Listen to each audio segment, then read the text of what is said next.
Ready to move in premium triplex villas at Bachapalli APR Projects.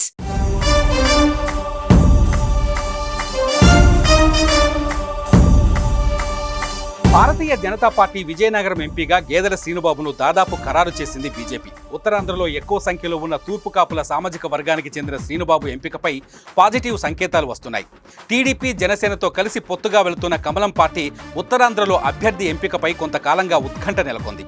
Uttarandhra తలలో నాలుకగా సేవకుడిగా ఉన్న శ్రీనుబాబును లోక్సభ అభ్యర్థిగా బరిలోకి దించడంతో బీసీలందరూ ముక్త కంఠంతో హర్షం వ్యక్తం చేస్తున్నారు. తూర్పు కాపులతో పాటు కాపులు కూడా శ్రీనుబాబు ఎంపికను స్వాగతిస్తున్నారు. తమలోని వ్యక్తికి అవకాశం కల్పించినందుకు జేజేలు పలుకుతున్నారు. గేదెల శ్రీనుబాబు గెలుపునకు టీడీపీ జనసేన శ్రేణులు కూడా కలిసికట్టుగా సహకరిస్తామని చెబుతున్నాయి.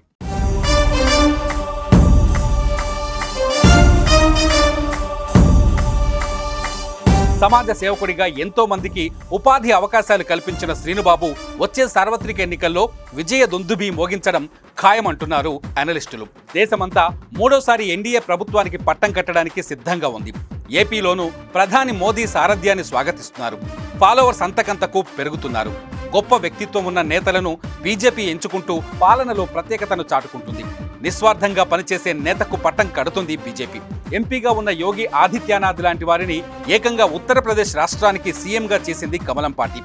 ఎటువంటి మచ్చలేని నేతలనే బీజేపీ ఎంపిక చేస్తుంది. ఈ క్రమంలోనే ఉత్తరాంధ్ర నుంచి గేదెల శ్రీనుబాబును బరిలోకి దించి సరికొత్త రికార్డును క్రియేట్ చేస్తుందని అనలిస్టులు అంచనా వేస్తున్నారు.